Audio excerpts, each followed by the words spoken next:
जय हिंद students, welcome back to our YouTube channel. कैसे हैं आप सभी लोग? उम्मीद करता हूं सभी बहुत ही बढ़िया होंगे। सो गाइज, ये द हिंदू न्यूज़पेपर की सीरीज जो है, जिसमें आज 26 मार्च 2025 के द हिंदू न्यूज़पेपर की इंपॉर्टेंट न्यूज़ हम लोग कवर अप करने वाले हैं। तो ये टोटल 8 न्यूज़ है गाइज, जो आज के द हिंदू न्यूज़पेपर में देखने को मिली है। इन 8 न्यूज़ को एक एक करके हम लोग जो है वो डिटेल में कवर करेंगे। तो फटाक से लाइक का बटन जो है वो हिट कर दो, और अगर आप नए आए हो तो चैनल को सब्सक्राइब कर दो। क्योंकि यहाँ पर ये चैनल हमारा जो है, या ये लेक्चर जो है आपके लिए, ये दूसरे सभी लेक्चर से क्यों डिफरेंट है?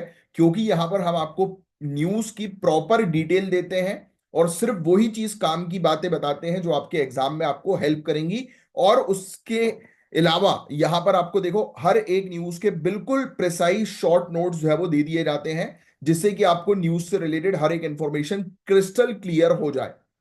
तो बिना समय वेस्ट किए फटाफट हम लोग जो है वो स्टार्ट करते हैं हमारे सेशन को। और पहली न्यूज जो आ रही है, इस पर हम लोग जो है वो चर्चा करेंगे। तो बहुत ध्यान से इस टॉपिक को समझिएगा। तो आपको याद है और आपको पता ही है गाइस कि हमारे देश के अंदर न्यायालय जो है वो इंडिपेंडेंट है। यस, आपने पढ़ा होगा कि हमारी कंट्री के अंदर लेजिस्लेटिव, एग्जीक्यूटिव और जुडिशरी, तो ये तीन पिलर्स, ये तीन ऑर्गन्स देखने को मिलते हैं, जो अपने आप में इंडिपेंडेंट है और एक दूसरे के ऊपर चेक और बैलेंस क्रिएट करके रखते हैं। यस, पढ़ाई हमने अभी इसी चैनल पर लक्ष्मीकांत पॉलिटी की सीरीज भी चल रही है, राइट? तो उसमें भी ये टॉपिक मैंने आपको पढ़ाया हुआ है। तो आप लोग हमारे चैनल की प्लेलिस्ट में जाइए, यूट्यूब चैनल कमलाट झा ऑफिशियल की, वहां पर आपको जो है वो प्लेलिस्ट में लक्ष्मीकांत जो बुक है पॉलिटी की, उसकी पूरी सीरीज जो है वो चालू है। तो वो सीरीज आप एक एक करके जो है वो कवर अप करें, उससे आपको काफी बेनिफिट मिलेगा। तो चलो, मैं आपको क्या बता रहा था कि आपको पता है कि ऑलरेडी के हमारे देश के अंदर जुडिशरी इंडिपेंडेंट है। जजेस जो होते हैं वो अपने आप जजेस को अपॉइंट करते हैं। यस, जितने भी जजेस हैं वो जजेस को ही अपॉइंट कर रहे हैं। और ये सिस्टम जो होता है वो कोलिजियम सिस्टम होता है। क्या मुझे बता सकते हो कोलिजियम सिस्टम के बारे में क्या कॉन्स्टिट्यूशन में लिखा है? यस और नो। और अच्छा, मैं जब यस और नो वाले टॉपिक बोलता हूं तो प्लीज थोड़ा सा उसको आगे लिख दिया करो, कोलिजियम मतलब थोड़ा फुल एक सेंटेंस में लिख दिया करो, है ना, कि no it is not mentioned. क्योंकि कई बार आप यस और नो लिखते हो, मुझे पता नहीं लगता कि किस चीज के लिए लिख रहे हो, राइट? तो मैं थोड़ा कंफ्यूज हो जाता हूं। तो ऐसा लिख दिया करो, ठीक है? तो कोलिजियम सिस्टम क्या हमारे कॉन्स्टिट्यूशन में है? नहीं। कोलिजियम सिस्टम को खुद कोर्ट ने डेवलप किया है, खुद हमारी ऑनरेबल सुप्रीम कोर्ट के द्वारा डेवलप किया गया है। और कोलिजियम सिस्टम एक ऐसा सिस्टम है जो हमारी कंट्री के अंदर जजेस के अपॉइंटमेंट से रिलेटेड है। और ये एक क्लोज्ड सिस्टम है जो कि सिर्फ ऑपरेट करती है जुडिशरी। तो जजेस अपने आप जजेस को अपॉइंट करते हैं, राइट? और अब ये सिस्टम काफी पुराना है और इसमें ट्रांसपेरेंसी काफी कम है। इस वजह से गवर्नमेंट और अपोजिशन दोनों ये मान रहे हैं कि इसमें सुधार की जरूरत है। तो क्या ये पहली बार है कि कोलिजियम सिस्टम को के अलावा दूसरे सिस्टम को बनाने की डिमांड जो है वो की जा रही है? क्या ये पहली बार है? नहीं गाइस, इससे पहले भी नेशनल जुडिशियल अपॉइंटमेंट कमीशन बनाया गया था, बट जिसको ऑनरेबल सुप्रीम कोर्ट के द्वारा जो है वो रद्द कर दिया गया। तो आपको 99th कॉन्स्टिट्यूशनल अमेंडमेंट एक्ट ध्यान में रखना है। कभी कभी डायरेक्ट क्वेश्चन जो है वो आपसे पूछा जा सकता है कि बताइए ये 99th कॉन्स्टिट्यूशनल अमेंडमेंट एक्ट जो है वो किससे रिलेटेड है? तो आपको जो है वो ध्यान में रखना है कि ये नेशनल जुडिशियल अपॉइंटमेंट कमीशन से जो है वो रिलेटेड हम लोग को देखने को मिल रहा है, राइट? तो ये चीज जो है वो आपको अच्छे से जो है वो ध्यान में रखनी है, ठीक है? और देखो, लिखा भी है ऑनरेबल सुप्रीम कोर्ट ने इस नेशनल जुडिशियल अपॉइंटमेंट कमीशन को जो है वो नल एंड वॉइड जो है वो डिक्लेयर कर दिया, और कहा कि नहीं भाई, हम तो अपना कोलिजियम सिस्टम चलाएंगे, राइट? तो ये फैक्ट आप ध्यान में रखिएगा, क्योंकि कोलिजियम सिस्टम को चेंज करने के लिए सरकार ये लेकर आई थी, national judicial appointment commission, right? तो ये फैक्ट बहुत अच्छे से ध्यान में रखिएगा। 99 कॉन्स्टिट्यूशनल अमेंडमेंट एक्ट, ये चीज आपसे एग्जामिनेशन में जो है वो पूछी जा सकती है, राइट? तो अब मुद्दा क्या है? तो आपको ये चीज जो है वो पता होनी चाहिए कि मेन इशू जो है वो क्या हम लोग को देखने को मिल रहा है। तो ट्रांसपेरेंसी की कमी कॉलेजियम सिस्टम में, ये पता नहीं चलता है कि कैसे एक जज को अपॉइंट किया जाता है। इसका मतलब है सब कुछ बिहाइंड द सीन होता है, क्लोज डोर में। और गवर्नमेंट कहती है कि पार्लियामेंट को थोड़ा रोल मिलना चाहिए जुडिशरी के अपॉइंटमेंट में, लेकिन इससे जुडिशियल इंडिपेंडेंस खत्म ना हो। फिर एक टाइम पर नेशनल जुडिशियल अपॉइंटमेंट कमीशन बनाया गया था, जो मैंने आपको बताया, जिसमें पार्लियामेंट को भी रोल दिया गया था, लेकिन सुप्रीम कोर्ट ने इसे अनकॉन्स्टिट्यूशनल डिक्लेयर कर दिया। अब इस सिस्टम को दोबारा रिवाइव करने की बात हो रही है। तो ये जो आर्टिकल जो बताया गया था, राइट, आज की न्यूज़पेपर के अंदर, ये आर्टिकल मेनली जो है वो इसी चीज पर जो है फोकस कर रहा है, कोलिजियम सिस्टम में सुधार जो है वो लाया जाए, राइट। बस और कुछ नहीं था इस पर्टिकुलर आर्टिकल के अंदर। ये चीज आपको यहां पर ध्यान में रखनी थी, और मैं यहां पर सिर्फ आपको काम की चीजें ही बताऊंगा, फालतू चीजें बताऊंगा नहीं, राइट। देखो, ट्रांसपेरेंसी का इशू, इसमें सुधार लाने की आवश्यकता है। NJAC, national judicial appointment commission को दोबारा रिवाइव करने की जो है वो बात हुई है। तो अगर एक नया सिस्टम बनाए तो इसमें ट्रांसपेरेंसी जरूरी होनी चाहिए, लेकिन जुडिशियल इंडिपेंडेंस को भी मेंटेन करना होगा। इसके लिए एक बैलेंस्ड अप्रोच होनी चाहिए, जिसमें पार्लियामेंट भी इन्वॉल्व हो पर जजेस अपने काम में इंडिपेंडेंट रहें। अब देखते हैं आगे चल के ये कैसे बैलेंस जो है वो क्रिएट करेंगे, तो उसका एक आपको आइडिया होना चाहिए। आपको याद हो कि इसी चैनल पे मैंने आपको इसके बारे में, एक्स कॉर्प के बारे में जो है वो बताया था। अभी ये केस जो है वो चल रहा है, उसी से रिलेटेड ये आर्टिकल जो है वो सामने आ गया, ट्विटर वाला केस, इलॉन मस्क का। अगर आपने वो शॉर्ट देखा होगा तो आपको पता होगा, क्योंकि मैं यहाँ पर जितनी भी लेटेस्ट न्यूज वगैरह चलती हैं उससे रिलेटेड शॉर्ट्स भी बनाता हूँ, जिसके बारे में आपको जानकारी अच्छी मिल जाए एक टॉपिक से रिलेटेड। तो एक्स यानी कि ट्विटर का नाम आपने सुना ही है ना। मतलब ट्विटर नाम था पहले, अभी तो इलॉन मस्क के लेने के बाद इसका नाम एक्स कर दिया है। तो अब एक्स ने दिल्ली हाई कोर्ट को बोला है कि उन्हें सहयोग पोर्टल से जुड़ने को मजबूर नहीं किया जा सकता। तो आपको यहां पर ये सहयोग पोर्टल क्या है, ये चीज आपको ध्यान में रखनी है, ये इंपॉर्टेंट है। देखो, हमने बहुत अच्छे से नोट्स में दिए हुए हैं आपकी पूरी चीजें। देखो यार, सहयोग एक नया सिस्टम है जिसमें सरकार को सोशल मीडिया प्लेटफॉर्म से लीगल रिक्वेस्ट और टेक डाउन ऑर्डर मिलते हैं। समझ रहे हो? गवर्नमेंट को सोशल मीडिया प्लेटफॉर्म से लीगल रिक्वेस्ट और टेक डाउन ऑर्डर जो है वो मिलते हैं। गवर्नमेंट ऑर्डर देती है इनको, सोशल मीडिया कंपनी को, कि ये फलाना आर्टिकल डिलीट करो, है ना। तो एक्स का कहना है कि उनका अपना सिस्टम है और वो इस पोर्टल से नहीं जुड़ सकते। तो अभी एक बहुत बड़ी लड़ाई चल रही है सरकार और एक्स के बीच में, यानी कि सिस्टम और एक्स के बीच में, राइट। तो उसी से रिलेटेड ये टॉपिक था, जिसमें आपको सहयोग पोर्टल के बारे में पता होना चाहिए। मिनिस्ट्री ऑफ होम अफेयर्स का ये इनिशिएटिव था कि जब भी चाहे मिनिस्ट्री ऑफ होम अफेयर्स जो है वो जो भी चीज सोशल मीडिया प्लेटफॉर्म से हटवाना चाहती है, तो वो डायरेक्टली इस सहयोग पोर्टल के माध्यम से सोशल मीडिया कंपनी को बोल सकती है कि ये फलाना कंटेंट हटाओ। तो सोशल मीडिया कंपनी को वो कंटेंट हटाना पड़ेगा। तो अब एक्स बोल रहा है कि मैं इस सहयोग पोर्टल से नहीं जुड़ूंगा। सिंपल, ये चीज क्लियर हुई। अब और डिटेल में पूरी चीज समझते हैं। मुद्दा है digital privacy versus government control का।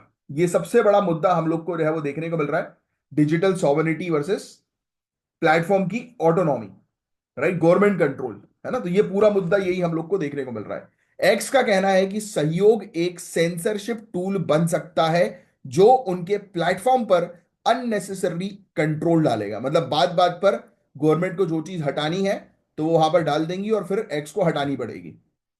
एक्स ने सुप्रीम कोर्ट के एक जजमेंट का रेफरेंस दिया है जो कहता है कि सहयोग के लिए कोई क्लियर लीगल मैंडेट नहीं है और सहयोग का प्रोसेस क्लियर नहीं है, और प्लेटफॉर्म को फोर्स करना उनकी ऑटोनॉमी को थ्रेटन कर सकता है।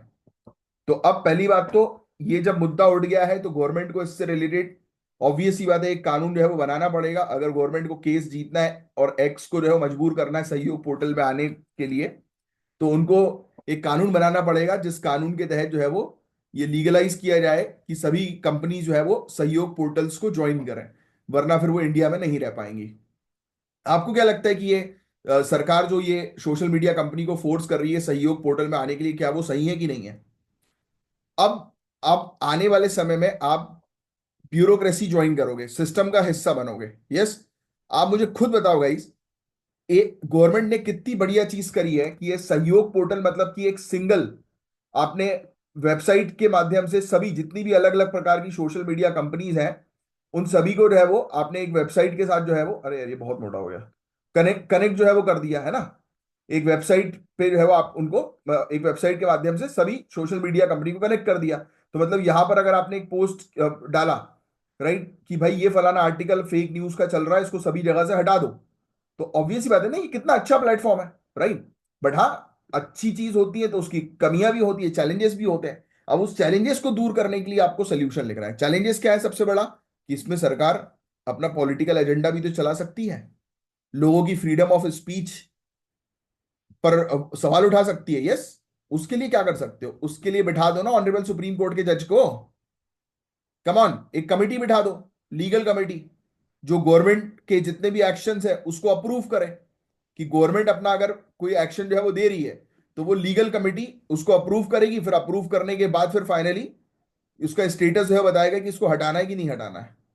तो ये कितना स्मूथ रहेगा, और कितनी सिंपल बात मैंने आपको बोली, इसमें कोई दिमाग लगाने की जरूरत है नहीं ना।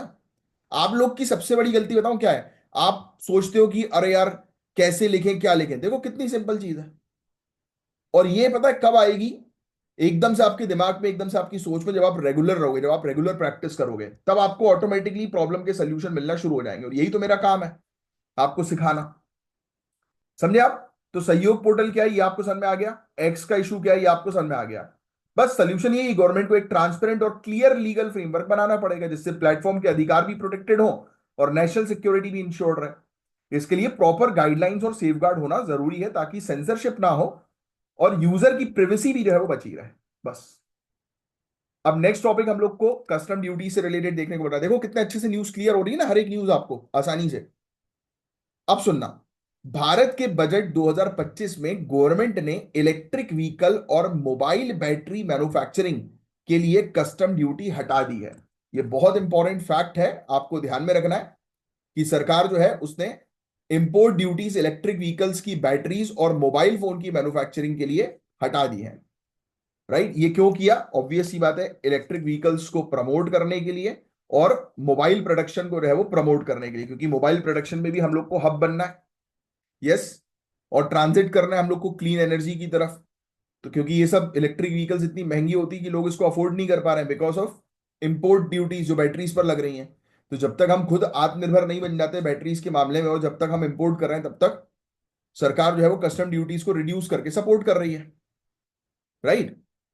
तो ये स्टेप क्यों लिया गया आपको ऑलरेडी पता है, कि रॉ मटेरियल्स की इंपोर्ट कॉस्ट को कम किया जा सके और डोमेस्टिक मैन्युफैक्चरिंग को साइड बाय साइड बूस्ट किया जा सके। अब इंपोर्ट ड्यूटीज हटने से मैन्युफैक्चरिंग कॉस्ट कम होगी और ये इंडिया में इलेक्ट्रिक व्हीकल्स और मोबाइल बैटरी बनाने में मदद करेगा। Right? Production linked incentive scheme भी लाई गई है, जिससे कि डोमेस्टिक मैन्युफैक्चरिंग, ये तो पहले भी थी, पहले से ही थी ये वाली चीज, कि ज्यादा से ज्यादा लोग जो है वो करें, मैन्युफैक्चर करें इंडिया के अंदर इलेक्ट्रिक व्हीकल्स को, क्योंकि बैटरीज के कॉस्ट सस्ते हो जाएंगे ना। क्योंकि इलेक्ट्रिक व्हीकल में मेन जो इशू है, सबसे बड़ा जो कॉस्ट जो लगता है, पैसा लगता है, वो बैटरी का लगता है। बोलो हाँ या ना? यस।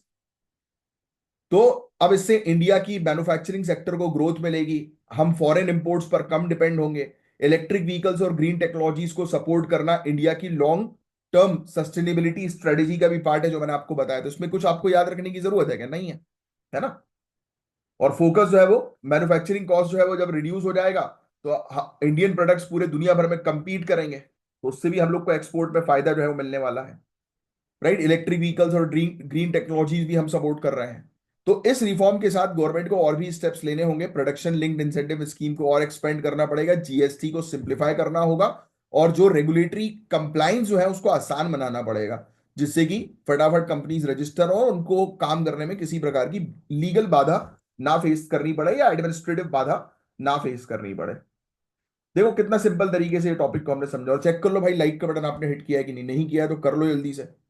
राइट? कम से कम 50,000 व्यूज तो आने चाहिए ना इस वीडियो के अंदर। राइट? तो लाइक का बटन हिट करो। नेक्स्ट टॉपिक, इंडिया की इवॉल्विंग डिप्लोमेसी तालिबान को लेकर। आपको याद हो कि कुछ सालों पहले हमने मना कर दिया था, जब तालिबान ने अफगानिस्तान के ऊपर कब्जा किया, तो हमने बोला कि ये साले टेररिस्ट को सपोर्ट करते हैं, हम इनके ऊपर सपोर्ट नहीं करेंगे, इनसे बात नहीं करेंगे। कम ऑन, याद आ रहा है कुछ न्यूज पुरानी? ये वही है, पुरानी न्यूज थी, उसी का ही एक और पहलू है। एक मिनट, सॉरी। तो अब हमने अपना जो स्टैंड है वो चेंज कर लिया। अब हम बोल रहे हैं कि नहीं यार, तालिबान क्योंकि इतने समय से वहां पर सरकार चला रही है एक प्रकार से, तो हमने बोला कि चलो ठीक है यार, बातचीत कर लेते हैं, बिकॉज हमें अपने इंटरेस्ट की पूर्ति करनी है। अफगानिस्तान से बातचीत जो है वो नहीं करेंगे, तालिबानियों से बातचीत नहीं करेंगे, तो सेंट्रल एशिया पर कब्जा कैसे कर पाएंगे यार? क्योंकि भाई, सेंट्रल एशिया तक पहुंचने के लिए तालिबान से होकर तो गुजरना ही पड़ेगा। तो हमारे काफी सारे प्रोजेक्ट जो है वो इसके कारण चकनाचूर हो सकते हैं, इतना इन्वेस्टमेंट खराब हो सकता है। तो हमने बोला चलो कोई बात नहीं यार, होता है ना कि कभी कभी कहावत है, गधे को भी बाप बनाना पड़ता है। हालांकि मुझे ये कहावत बड़ी गंदी सी लगती है। कोई गधे को बाप नहीं बनाता भाई, मूर्ख लोग ही बनाते हैं। कहावत जो है वो ये होनी चाहिए, राइट, कि जब जरूरत पड़े तो मतलब कई बार जो है वो कम माइंडसेट वाले लोगों से भी दोस्ती जो है वो कर लेनी चाहिए, राइट, जिसका इस्तेमाल जो है वो आप अपने इंटरेस्ट के लिए कई बार कर सको। राइट, बस यही है कि आपको अपना काम निकालना है तो भाई डिप्लोमेसी तो करनी पड़ेगी ही। यही तो होती है डिप्लोमेसी, और क्या है। एनीवेज, इसको तालिबान 2.0 जो है वो नाम दिया गया है, तो ये फैक्ट आप ध्यान में रखिएगा। और 2.0 तो मतलब इसलिए भी है क्योंकि तालिबान की वापसी हुई है अफगानिस्तान के अंदर। तो अफगानिस्तान में तालिबान ने 2021 में फिर से पावर ले ली थी, यह बात आप जानते हो। उसके बाद इंडिया ने तालिबान के साथ अपनी डिप्लोमेसी को मतलब चेंज कर दिया। पहले तो मना कर दिया कि हम इनसे बात नहीं करेंगे। अब इंडिया ने पहली बार पब्लिकली तालिबान के फॉरेन मिनिस्टर से मिलने का डिसीजन लिया। अब इंडिया ह्यूमैनिटेरियन एड भेजने की सोच रही है कि चलो ठीक है, हम सहायता करते हैं अफगानिस्तान के अंदर लोगों की, राइट, जिससे कि इनके साथ थोड़े रिलेशन ठीक ठाक हो और हमारे प्रोजेक्ट्स चल सके। मेन रीजन इसके पीछे प्रोजेक्ट चलाने का है, राइट। तो आप अगर पूरा आर्टिकल भी बैठकर ये वाला पढ़ोगे ना, तो आपको जो क्लैरिटी मैं दूंगा वो आपको नहीं मिलेगी, राइट। ये चीज भी और मैं आपको क्लियर कर दूं। तो रेगुलर मेरे लेक्चर्स सुनो, और जो पॉइंट्स मैं बता रहा हूं वो पॉइंट्स अपने पास नोट डाउन करो, जिसका यूज आप प्रीलिम्स मेंस दोनों में करोगे। अब देखना, आप मेरी बात ध्यान समझना। तालिबान के रिजीम में महिलाओं के अधिकार और फ्रीडम ऑफ स्पीच पर बहुत रिस्ट्रिक्शंस हैं गाइस। ये इंडिया के लिए एक डिलेमा है। अगर हम तालिबानियों के साथ हाथ मिला रहे हैं, और अब ऑब्वियस सी बात है कि आप एक ऐसे छोटे माइंडसेट वाले व्यक्ति के साथ दोस्ती कर रहे हो जो घर घर में जो है वो अपनी माँ बाप की इज्जत नहीं कर रहा है, राइट, बच्चियों को मार रहा है, बच्चों को मार रहा है, राइट, शराब पी के घर जाता है, तमाशे करता है। तो कहीं ना कहीं लोग आपके ऊपर भी सवाल उठा सकते हैं कि अबे किसके साथ उठता बैठता है भाई तू, होता है कि नहीं होता। यस। तो when you do friendship, other people also जज यू बाय योर फ्रेंड। आपके फ्रेंड को देखकर दूसरे लोग आपको जज करते हैं कई बार। अब ये मैं क्या समझा रहा हूं आपको, मैं आपको ये समझा रहा हूं कि इंडिया जब तालिबान से दोस्ती करेगा, तब इंटरनेशनली लोग बोलेंगे कि अच्छा, इंडिया तो बहुत बड़ी बड़ी बातें करता था, ह्यूमैनिटी की, मानवता की, हेल्प करने की, और देखो उससे उसका दोस्त दोस्ती कर रहा है उसके साथ। दोस्ती नहीं कर रहे हैं बेटा, हम अपने इंटरेस्ट की पूर्ति कर रहे हैं, बस। ये दोस्ती नहीं होती, ये होता है you scratch my back, I scratch yours. तो तालिबान के रिजीम में ये इश्यूज हैं। अब क्या पता हम तालिबानियों का ब्रेन वॉश कर दें, है, उनको समझाएं कि बेटा आगे बढ़ो, है, देखो कितनी सारी इस्लामिक कंट्रीज चेंज हो रही है, मॉडर्नाइज हो रही है, तुम भी हो भाई समय के अनुसार। हो सकता है ये सब चीजें बातचीत करके ही हो पाएंगी, जब बातचीत नहीं करेंगे तो कुछ नहीं होगा। तो बातचीत करना इज इंपॉर्टेंट। ये रिलेशन को ठीक करता है। लोग ईगो के कारण बातचीत जो है वो नहीं करते, करनी चाहिए बॉस। आपके रिलेशन किसी से भी कितने भी खराब हो, माना कि स्टार्टिंग में नहीं करनी चाहिए, स्टार्टिंग में वरना लड़ाई हो जाएगी। थोड़ा गैप दे दो, 2 4 5 महीने का, फिर ऑटोमेटिकली चीजें स्मूथ होने लगती हैं और फिर वो आपके अकॉर्डिंग चलेंगी। जब भी याद रहे, कभी भी लाइफ में किसी से भी लड़ाई हो रही है, चुप चुप हो जाओ, अपने माउथ को शट कर लो और उससे दूर हो जाओ, बिना कुछ बोले। ना कॉल कॉन्टेक्ट्स, ना किसी प्रकार का कॉन्टेक्ट्स। उसको समझा दो बस एक बार कि भाई देखो यार, ये रिश्ता नहीं हो पाएगा कंटिन्यू, राइट। या फिर बोल दो कि आई एम बिजी यार समवेयर, राइट, अभी मैं बिजी हूं, मुझे बहुत काम है। एंटरटेन मत करो। ऑटोमेटिकली आप देखना, with in 3 4 5 6 months things will be normal.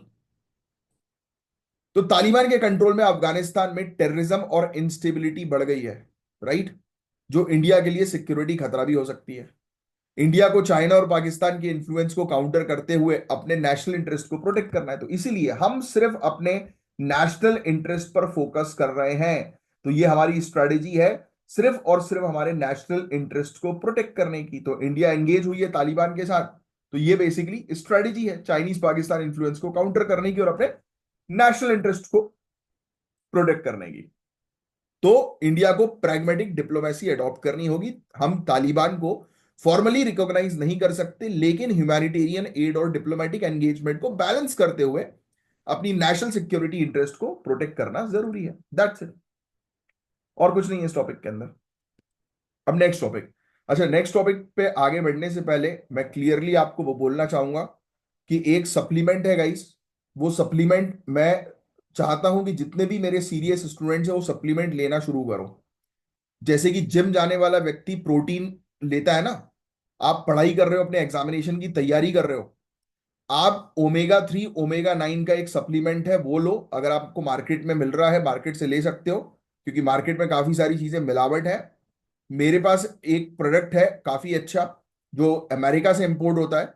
आप चाहो तो वो ले सकते हो। 60 का वो प्रोडक्ट आपके घर पर डिलीवर होगा, जिसकी कॉस्ट 2800 रुपए के अराउंड है, 2800 के अराउंड है। तो वो आप प्रोडक्ट अपने घर पर मंगवा सकते हो। ज्यादा बड़ी कॉस्ट नहीं है भाई, 100 रुपए पर डे से भी कम कॉस्ट लग रही है। जिसमें आपको सुबह और शाम गोली लेनी है। फिर 2-1 महीने के बाद, 2-1 महीने तो सुबह शाम दोनों लो, फिर उसके बाद भली एक गोली रोज की ले लो, चलेगा। उससे आपकी थोड़ी कॉस्ट कटिंग हो रहेगी। बट आप जब लोगे ना ये, आप खुद देखना कि आपके पढ़ाई और आपका फोकस और आपका कंसंट्रेशन कितना हाई हो रहा है। और आप खुद मुझे कमेंट बॉक्स पर लिखकर बताओगे उसका रिव्यू। ये मैं इसलिए बोल रहा हूं क्योंकि ये मैंने खुद प्रोडक्ट काफी समय से आजमाया हुआ है। और अब मैं चाह रहा हूं कि ये प्रोडक्ट जो है वो आप सभी लोग यूज करें। हम पैसा फालतू चीजों में तो बर्बाद कर देते हैं, बट काम की चीजों पे नहीं करते। तो उसके लिए आप मेरे व्हाट्सएप नंबर पर कांटेक्ट जो है वो कर लेना। ये नंबर जो है वो दिया गया है, जो एक्सक्लूसिव टेलीग्राम चैनल ज्वाइन करने के लिए नंबर यूज। मेरे पास तो एक ही नंबर है, ये ऑफिशियल नंबर मेरा। तो यहाँ पर हो सकता है कि आपको टीना मिले, तो टीना जो है वो आपको गाइड कर देगी पूरी चीज के बारे में। या फिर अगर मैं अवेलेबल रहा तो मैं आपको गाइड कर दूंगा। और आप वो प्रोडक्ट जो है वो जरूर लो, एटलीस्ट 2 महीने तक तो वो प्रोडक्ट पर इन्वेस्टमेंट करो यार। उससे आपको खुद मजा आ जाएगा, आप खुद मुझे बताओगे लिटरली। ये प्रोडक्ट्स बहुत सारे ब्यूरोक्रेट्स भी ले रहे हैं जो मेरी टीम में है। अरे बहुत लाइव, मतलब क्या ही बोलूं मैं, उसकी तारीफ ही कम है। तो लेना जरूर, मेरी बात मान के एक बार इन्वेस्टमेंट जरूर करना। आप खुद बोलोगे कि हाँ सर सही चीज आपने बताई, क्योंकि मैं किसी को गलत वो नहीं देता हूँ। और मैं रोज आपको लेक्चर में बताऊंगा, क्योंकि ऑब्वियसली बात है ये लेक्चर काफी सारे लोग जो है वो सुनते हैं, जो एक ही चीज से परेशान है कि पढ़ नहीं पा रहे हैं, प्रॉब्लम्स हो रही हैं। तो मैं इसलिए थोड़ा सा दूंगा, जिसने ऑलरेडी सुन लिया हो और जिसने प्रोडक्ट ले लिया, वो मेरी बातों को ये वाले फॉरवर्ड कर सकता है जब मैं बता रहा हूँ कुछ तो।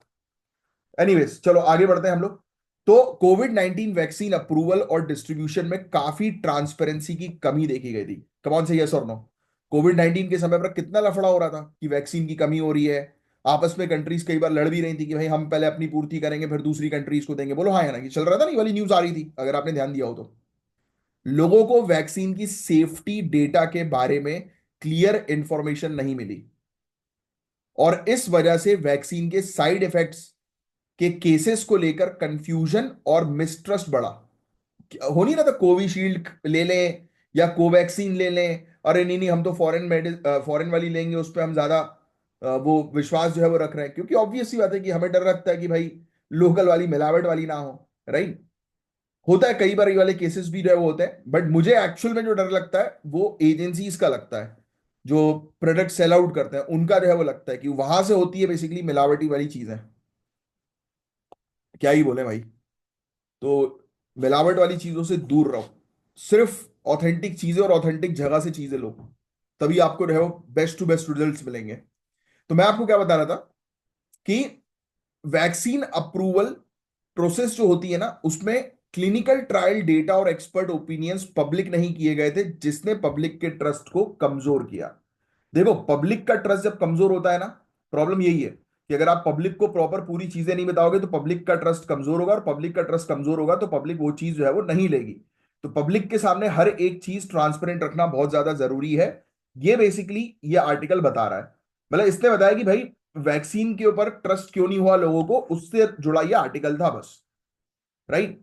तो ये फैक्ट बस आपको थोड़ा सा ध्यान में रखना है। और एक और इंपॉर्टेंट फैक्ट जो प्रीलिम्स में पूछा जा सकता है, CDSCO, central drugs standard control organisation, इनकी तरफ से जो डिसीजंस होते हैं उसमें ट्रांसपेरेंसी की कमी भी है। और सीडीएससीओ जो है वो प्राइमरी रेगुलेटरी बॉडी है जो हमारी कंट्री के अंदर ड्रग्स और वैक्सीन्स की मॉनिटरिंग करती है, देखती है और अप्रूवल देती है। तो आपको ड्रग्स के अप्रूवल में ट्रांसपेरेंसी रखना जरूरी है। मेडिसिन के मामले में, वैक्सीन के मामले में ट्रांसपेरेंसी रखना जरूरी है कि जनता को पता लगे। तो इंडिया को अपनी वैक्सीन अप्रूवल प्रोसेस को ट्रांसपेरेंट बनाने की जरूरत है, जो कि इस आर्टिकल के अंदर जिसके बारे में फोकस किया गया। अब नेक्स्ट आर्टिकल, जुडिशरी के अंदर अगर कोई गड़बड़ी होती है ना, तो उसके लिए गाइस पता है आपको, इन हाउस इंक्वायरी प्रोसेस होती है। इसका मतलब है कि जजेस अपने ही कलीग्स के अगेंस्ट इंक्वायरी करते हैं, यानी कि अपने ही लोगों के अगेंस्ट इंक्वायरी करते हैं, जो कि काफी कॉन्फिडेंशियल होता है। और इस प्रोसेस में ट्रांसपेरेंसी की कमी है, और इस वजह से लोगों का ट्रस्ट जुडिशरी पर कम हो रहा है।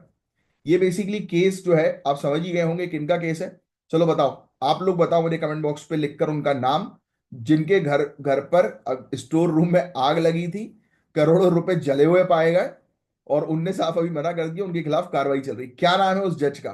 कमेंट बॉक्स पे लिख कर बताओ, और कौन सी कोर्ट के वो जज हैं, देखते हैं किसको पता है इसके बारे में। तो अब क्या हो रहा है कि भाई जजेस अगर कोई गलती कर रहा है तो उसके उसी के कलीग्स उस पर इंक्वायरी कर रहे हैं, तो यहां पर कहीं अंदर ही अंदर घोटाला तो नहीं हो सकता? कमान, ये तो पब्लिक को लगेगा।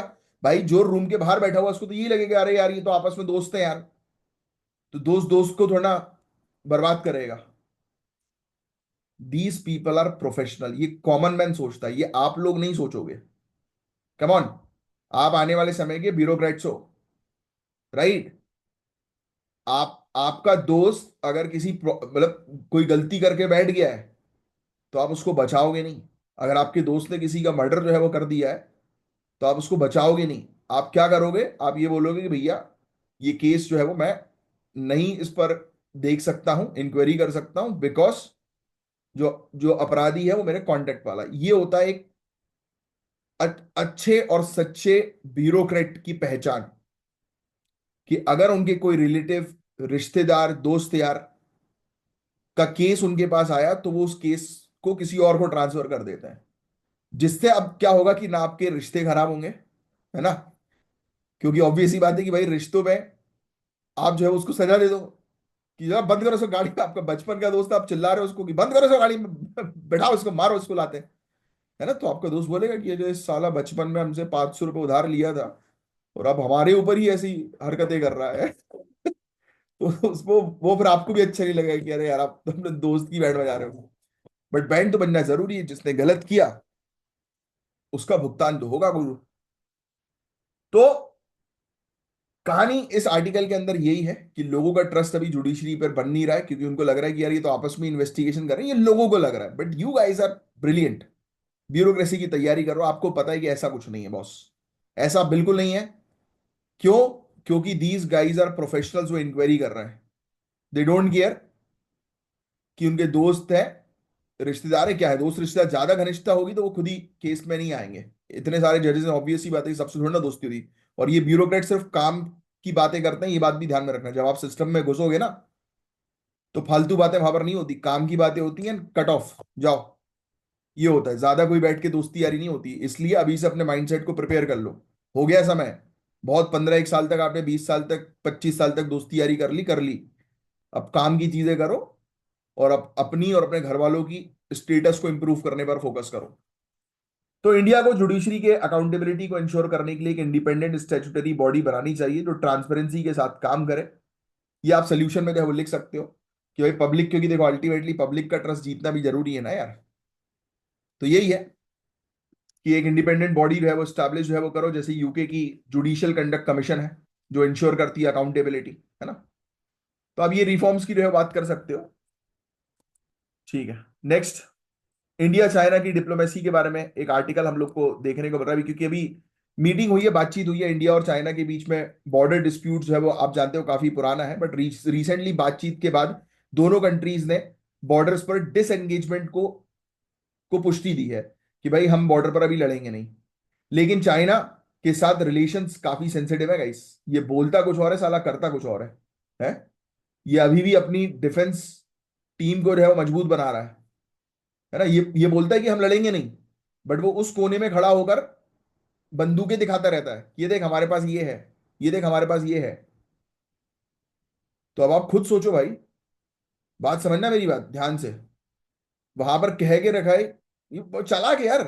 ये इसकी हरकतें मैं आपको बताऊं, आपको गुस्सा है किसके ऊपर? ये ऑस्ट्रेलिया को हार्ट अटैक देता है। कैसे हार्ट अटैक देता है? कभी भी इसका जब मन करता है तब सोचता है कि एक काम करते चलो मजे लेते हैं। ये ऑस्ट्रेलिया के मतलब एक्सक्लूसिव इकोनॉमिक जोन के बहुत ही नजदीक तक अपनी पूरी फोर्स, यानी कि ये मान के चलो कि उसकी सबमरीन जा रही है, उसकी बड़ी बड़ी जहाजें जा रही हैं, शिप जा रही हैं, फाइटर जो हम लोग को शिप्स देखने को मिलती है ना वो सब जा रही हैं। ऊपर से एक आधी हेलीकॉप्टर भी जाता हुआ नजर आ रहा है। दूर से ऑस्ट्रेलिया दूरबीन लगा के देखता है कि भाई अरे बाप रे, ये तो चाइना पूरी तैयारी में हम पे अटैक करने आ रहा है क्या? ये बेचारा ऑस्ट्रेलिया को हार्ट अटैक आता है, ये एकदम अलार्म वाला बजाने लगते हैं। जैसे ही इनकी फोर्स आती है वो यू टर्न ले लेते हैं, बोलते बाय बाय बाय, देखने आए थे। ऐसा, ऐसी तो उसकी हरकतें हैं भाई। तो ऐसे आदमी पे आप भरोसा कर सकते हो जो इस तरीके का सरफिरा है?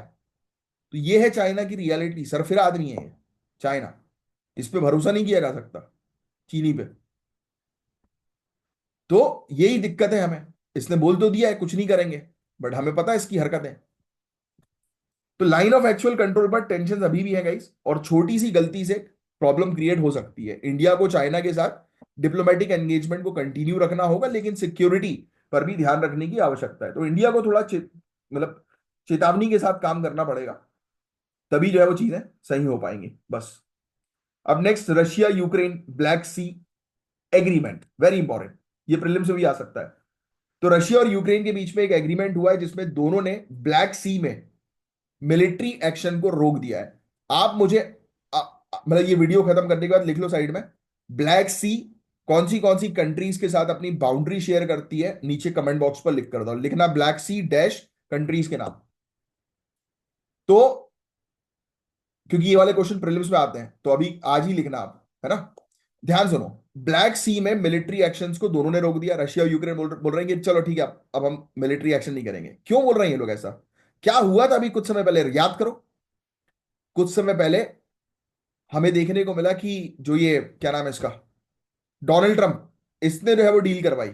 याद आ रहा है कुछ? इसने बोला कि भाई अब चलो शांति समझौता करो, दोनों हाथ मिलाओ, चलो खत्म करो चीजें।